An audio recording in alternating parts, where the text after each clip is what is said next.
Bismillahirrahmanirrahim. Assalamualaikum warahmatullahi wabarakatuh. Kami dari kelompok 3. Kami berasal dari Fakultas Ekonomi dan Bisnis Universitas Muhammadiyah Profesor Dr. Hamka yang pada hari ini akan mempresentasikan materi biaya relevan dan keputusan jangka pendek di mana mata kuliah ini diampu oleh dosen pengampu Bapak Bambang Tutuko. Pada hari ini kita akan presentasikan dan anggota kelompok saya itu ada saya sendiri, Mariska Aknan Nabila dengan NIM 23020150009 dan rekan saya ada Muhammad Naufal Atarik Hafiz dengan NIM 23020150068, Meli Koryatu Arifa S 23020150086 dan Yudi Ahyari dengan NIM 23020150075. Langsung saja kita masuk ke materinya yang akan dibahas oleh rekan saya. Silakan.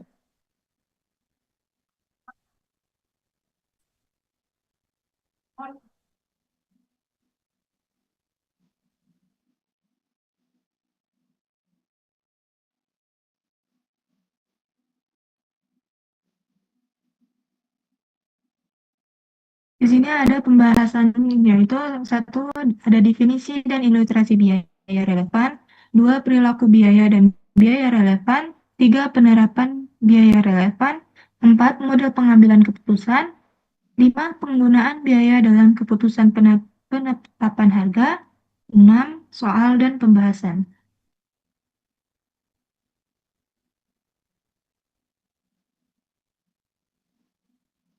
Untuk definisi biaya relevan akan dibacakan oleh rekan saya, Caca. Oke, definisi biaya relevan. Biaya relevan adalah biaya yang harus dipertimbangkan dalam pengambilan keputusan karena dapat mempengaruhi hasil di masa depan. Biaya ini memiliki dua ciri utama, yaitu terjadi di masa depan dan berbeda antar alternatif keputusan, yang artinya hanya bisa berubah karena keputusan tertentu yang dianggap relevan. Jika biaya masa depan tetap sama untuk semua pilihan, maka biaya tersebut tidak relevan. Kemampuan manajer dalam mengidentifikasi biaya dan pendapatan yang relevan sangat penting agar keputusan yang diambil benar-benar memberikan manfaat ekonomi bagi perusahaan. Next. Nah, ini ada ilustrasi biaya relevan. Perusahaan Audio Blast dihadapkan pada keputusan apakah akan memproduksi sendiri 20.000 unit pengeras suara atau membeli dari pihak lain. Jika perusahaan memilih memproduksi sendiri, diperlukan biaya tenaga kerja langsung sebesar 110.000. Nah, ada dua pertanyaan. Yang pertama, apakah biaya tenaga kerja adalah biaya di masa depan? Biaya tenaga kerja merupakan biaya di masa depan karena memproduksi pengeras suara untuk produsen otomotif memerlukan layanan tenaga kerja langsung yang harus dibayar. Pertanyaan kedua, apakah biaya tenaga kerja berbeda di antara dua alternatif? Jika pengeras suara dibeli dari pemasok di luar perusahaan, shift kedua dan tenaga kerjanya tidak diperlukan. Oleh karena itu, biaya tenaga kerja langsung berbeda di antara dua alternatif, yaitu 110.000 untuk alternatif membuat sendiri dan 0 untuk alternatif membeli. Next. Oke, selanjutnya ada perilaku biaya dan biaya relevan. Dalam pengambilan keputusan jangka pendek, pemahaman terhadap perilaku biaya sangat penting agar manajer tidak salah menilai relevansi biaya. Tidak semua biaya variabel otomatis relevan dan tidak semua biaya tetap otomatis tidak relevan. Suatu biaya dikatakan relevan jika biaya tersebut berubah akibat keputusan yang diambil dan mempengaruhi pengeluaran sumber daya perusahaan. Contohnya, biaya listrik untuk produksi tergolong relevan karena meningkat saat aktivitas bertambah. Sebaliknya, biaya tetap seperti sewa gedung atau investasi pabrik biasanya tidak relevan selama keputusan masih berada dalam kapasitas yang sama. Namun, ketika keputusan menuntut penambahan sumber daya, misalnya perusahaan perlu menambah pegawai baru karena meningkatnya volume pesanan, maka biaya tambahan tersebut menjadi biaya relevan. Next. Oke, selanjutnya akan dijelaskan oleh rekan saya. Oke, selanjutnya ada beberapa pernyataan biaya relevan yang umum. Yang pertama, membuat atau membeli pertama menerima pesanan khusus pada harga di bawah harga yang biasa, memperlihatkan atau menghentikan sebuah segmen atau lini produk. Yang ketiga ada proses lebih lanjut produk gabungan atau menjualnya pada titik pengusahaan. Perhitungan biaya relevan tadi itu adalah nilai dalam memecah banyak jenis permasalahan yang berbeda. Biasanya pendapat tersebut terdiri ya keputusan-keputusan yang saya sebutkan tiga tadi. Meskipun bukan merupakan daftar yang lengkap, banyak di antara prinsip-prinsip pengambilan keputusan yang dapat diterapkan di berbagai permasalahan di perusahaan. Selanjutnya ada yang pertama ada keputusan membuat atau membeli. Keputusan membuat atau membeli atau make or buy decision adalah keputusan yang melibatkan alternatif antara produksi di dalam atau di luar perusahaan itu sendiri. Situasi keputusan perusahaan membuat atau membeli mengharuskan sebuah perusahaan untuk memusatkan perhatian terhadap hal-hal yang relevan pada zamannya. Biasanya yang terkait dengan membuat atau membeli suatu produk tertentu yang dibutuhkan. Biasanya alternatif dengan biaya relevan yang lebih rendah adalah keputusan terbaik bagi perusahaan. Kedua ada keputusan pesanan khusus.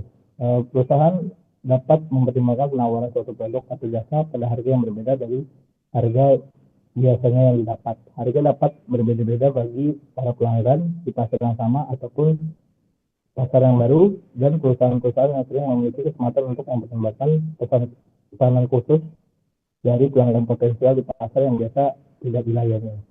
Keputusan pesanan khusus ini, special order decision, fokus pada apakah pesanan harga khusus harusnya diterima atau ditolak dari perusahaan.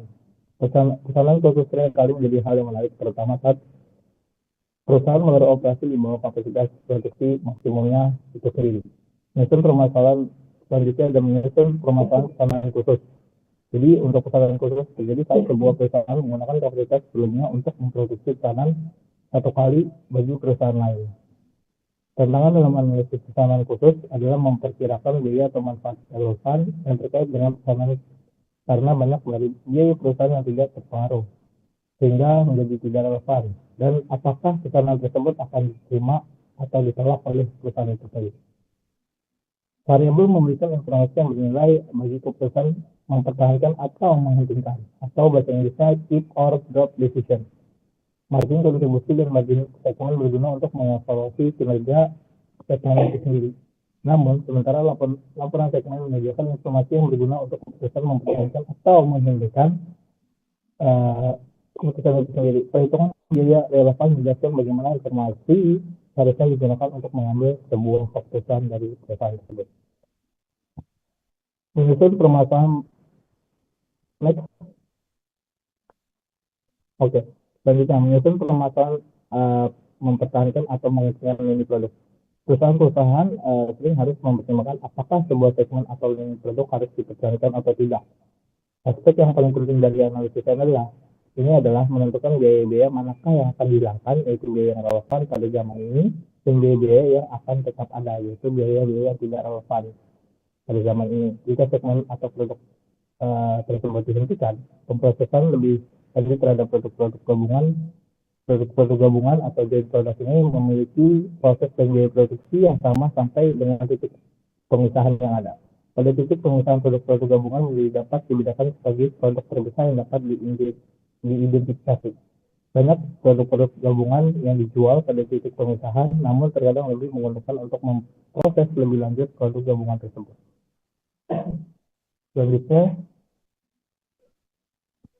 Selanjutnya adalah menyusun permasalahan menghentikan, mempertahankan atau lini produk dengan efek komplementer.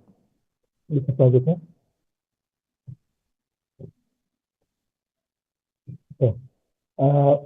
untuk itu kerumitan yang mungkin terjadi dari analisis mempertahankan atau menghentikan adalah dampak dari keputusan tersebut terhadap aspek lain dari perusahaan itu sendiri. Dampak tersebut harus ditetapkan dalam analisis sebelum mengambil keputusan terakhir.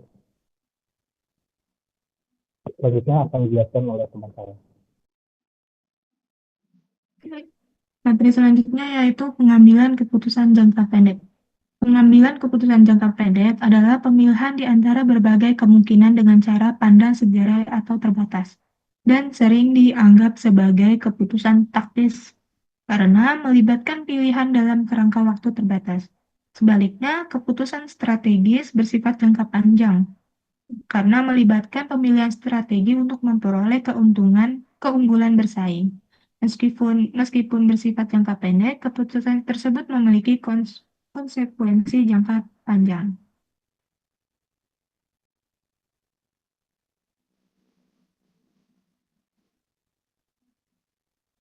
Selanjutnya, model pengambilan keputusan. Berikut ini adalah model pengambilan keputusan. Langkah pertama yaitu kenali dan tentukan permasalahan. Di sini itu tujuannya memahami akar masalah dengan jelas sebelum melompat ke solusi. Langkah kedua yaitu identifikasi alternatif solusi permasalahan. Hilangkan alternatif-alternatif yang tidak layak. Kita perlu membuat daftar opsi yang memungkinkan semua alternatif yang layak kita pertimbangkan di sini. Untuk langkah ketiga yaitu identifikasi biaya dan manfaat yang berhubungan dengan setiap alternatif yang layak. Kelompokkan biaya dan manfaat berdasarkan relevan atau tidak relevan. Kemudian hilangkan biaya dan manfaat yang tidak relevan dari pertimbangan. Langkah keempat yaitu perkirakan biaya dan manfaat yang relevan untuk setiap alternatif yang layak. Dan langkah kelima, berikan penilaian terhadap faktor-faktor kualitatif. Terakhir, langkah keenam yaitu ambil keputusan dengan cara memilih alternatif yang memiliki manfaat bersih secara keseluruhan yang terbesar. Selanjutnya akan dibacakan oleh teman saya. Selanjutnya ada penggunaan biaya dalam keputusan penetapan harga. Yang pertama ada penetapan harga berdasarkan biaya atau cost-based pricing.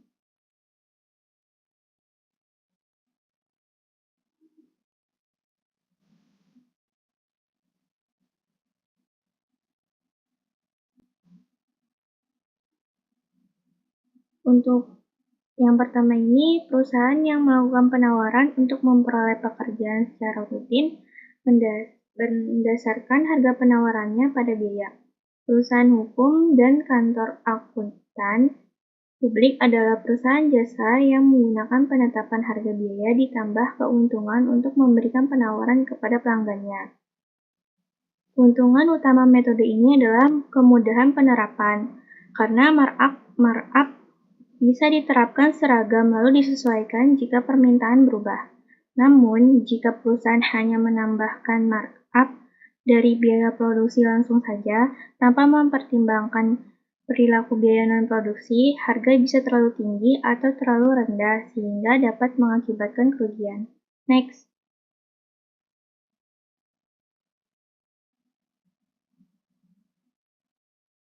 Sebelumnya. Yaudah setelahnya. Untuk yang kedua itu ada penetapan biaya dan harga target atau target costing dan pricing. Banyak perusahaan di Amerika dan Eropa yang menetapkan harga terhadap produk baru sebesar penjumlahan biaya dan laba yang diinginkan. Penetapan biaya target atau target costing adalah suatu metode untuk menentukan biaya produk atau jasa berdasarkan harga atau target harga yang bersedia dibayar oleh para pelanggan. Departemen pemasaran menentukan karakteristik dan harga untuk sebuah produk merupakan cara paling dapat diterima oleh konsumen. Selanjutnya, tugas dari teknisi perusahaan adalah merancang dan mengembangkan produk sehingga biaya dan laba dapat ditutupi oleh harga tersebut. Next. Untuk ilustrasi penetapan biaya target itu ada DigiTime Company dalam mengembangkan jam tangan yang berisi PDA atau Personal Digital Assistant. Faktor yang keren atas jam tersebut adalah tinggi, tetapi sebenarnya memasukkan data pada jam tersebut cukup sulit. Hal ini membuat perusahaan berharap mampu untuk mengenakan harga premium untuk sejumlah kecil pengguna awal atau early adopter. Perkiraan harga dari Direktur Pemesanan sebesar $200, manajemen DigiTime mensyaratkan keuntungan sebesar 15% terhadap produk baru. Oleh karena itu, biaya target dihitung dengan menggunakan pesanan berikut, yaitu biaya target sama dengan harga target dikurang keuntungan yang diinginkan. Next.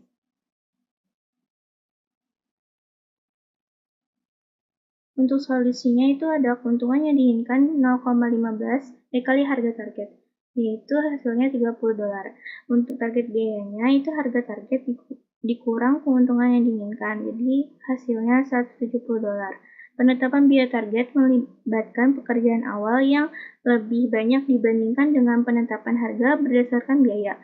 Jika DigiTime tidak dapat membuat jam dengan biaya per unit sebesar $170, maka teknisi dan perancang harus kembali menggambarkan ulang produk dan mencari cara untuk membuat jam tangan sesuai yang dianggarkan. Penetapan biaya target paling efektif digunakan dalam tahapan perancangan, pengembangan, dan hidup produk. Pada tahapan-tahapan tersebut, fitur-fitur produk serta biayanya masih relatif mudah disesuaikan. Next. Untuk selanjutnya akan dijelaskan oleh rekan saya. Selanjutnya ada soal dan pembahasan. Di sini ada soalnya pertama, yaitu Sway Manufacturing harus menentukan apakah lebih murah dengan membuat 10.000 unit komponen di dalam perusahaan atau membelinya dari pemasok di luar perusahaan dengan harga $4.75 per unit. Berikut ini data informasi biaya atas produksi di dalam perusahaan. Untuk total biaya bahan baku langsung ada $10.000 dengan biaya per unitnya $1. Untuk biaya tenaga kerja langsung ada $20.000 dengan biaya per unit $2. Untuk overhead variabel totalnya ada $9.000, untuk biaya per unitnya ada $0,90. Dan untuk total biaya overhead tetap ada $44.000 dan biaya per unitnya ada $4,40. Untuk total biayanya ada $82.000 dan total biaya per unitnya ada $8,20. Di sini ada overhead akan tetap ada, baik perusahaan memproduksi sendiri di dalam perusahaan maupun membelinya dari pemasok di luar perusahaan. Tidak terdapat biaya pembelian tambah selain harga beli. Untuk permintaannya ada satu, apa sajakah alternatif bagi Swayze Manufacturing? Dua, apa sajakah biaya-biaya relevan untuk produksi di dalam perusahaan dan pembelian di luar perusahaan? Tiga, alternatif manakah yang efektivitas biayanya lebih besar dan seberapa banyak? Yang keempat, sekarang asumsikan bahwa masuk dalam overhead tetap adalah biaya sebesar $10.000 yang dapat dihindari jika komponen dibeli dari pihak luar perusahaan. Yang kelima, alternatif manakah yang efektivitas biayanya lebih besar dan seberapa banyak? Untuk jawabannya yaitu yang pertanyaan nomor 1, tadi terdapat dua alternatif, yaitu membuat komponen di dalam perusahaan dan membeli dari pihak di luar perusahaan. Jawaban nomor 2 yaitu biaya yang dibutuhkan untuk memproduksi komponen yang adalah bahan baku langsung, tenaga kerja langsung, dan overhead variabel. Biaya pembelian adalah harga beli komponen. Dan untuk jawaban nomor 3, sini ada biaya bahan langsungnya $10.000, tenaga kerja langsungnya $20.000, overhead variabelnya $8.000, dan tidak ada biaya pembelian dengan totalnya $38.000. Dan untuk biaya pembelian dari luar perusahaan yaitu sebesar $87.500. Maka selisih dari total membuat komponen di dalam perusahaan dengan komponen yang dibeli di luar perusahaan yaitu $9.500.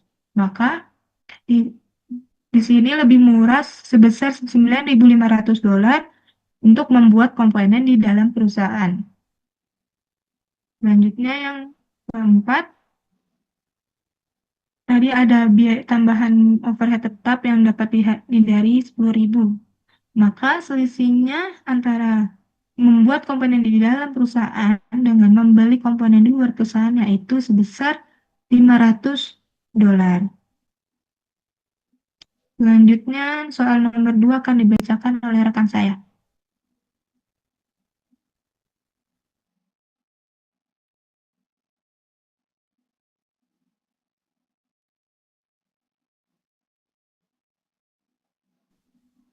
Oke, soal nomor 2. Leibniz Company mendapat tawaran dari pelanggan baru untuk membeli 20.000 unit modal TR8 dengan harga $9 per unit.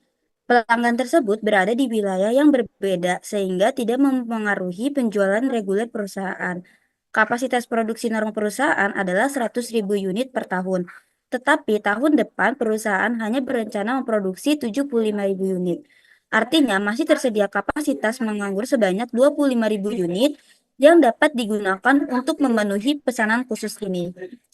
Harga jual normal produk T8 adalah $14 per unit. Sedangkan informasi biaya per unit pada tingkat aktivitas normal adalah sebagai berikut. Next.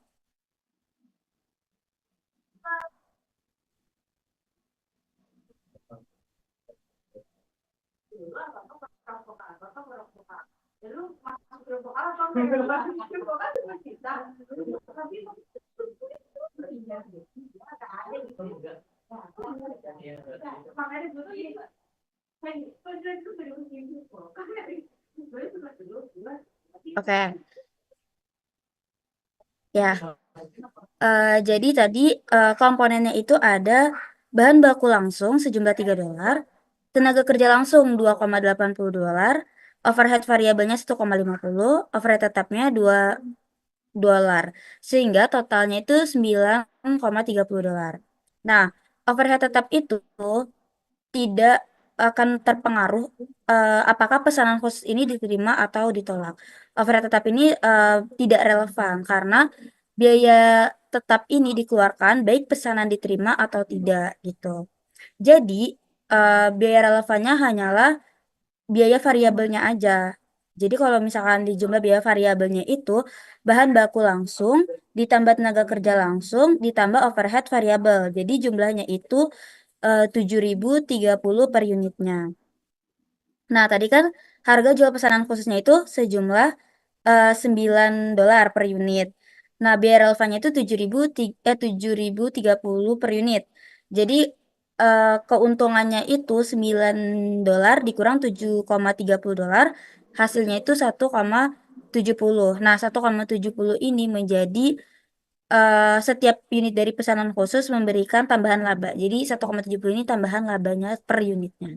Next. Oke, kita diminta apakah biaya dan manfaat yang relevan dari kedua alternatif tersebut, menerima atau menolak pesanan khusus tersebut. Yang kedua, berapakah kenaikan atau penurunan laba operasi jika pesanan diterima. Jadi jawabannya yang pertama, biaya dan manfaat yang relevan dari penerimaan pesanan khusus terdiri atas harga jual sebesar $9, bahan baku langsung, tenaga kerja langsung, dan overhead variabel. Tidak ada biaya atau manfaat yang relevan yang terkait dengan penolakan pesanan. Yang kedua, jika permasalahan ini dianalisis berbasiskan per unit. Next. Oke, jadi ini tabelnya. Jadi harga penerimanya tadi kan udah dihitung di awal itu $9.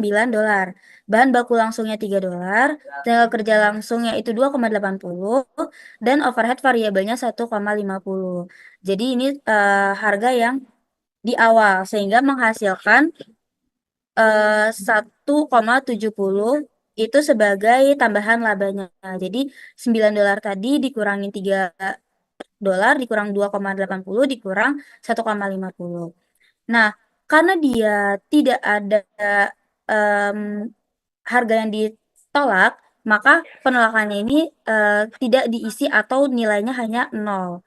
Nah, untuk manfaat diferensial menerima itu seharga $9, bahan baku langsungnya $3, tenaga kerja langsungnya 2,80 dan overhead variabelnya 1,50. Jadi hasilnya sama-sama 1,70. Nah, laba operasi akan meningkat sebesar $34 dari 1,70 dikali 20.000 per unit yang tadi diminta di awal jika pesanan khusus ini diterima. Gitu. Next. Oke. Sekian dari kelompok kami. Kurang lebihnya kami mohon maaf yang sebesar-besarnya. Billahi fisabilillah, fastabiqul khairat. Wassalamualaikum warahmatullahi wabarakatuh.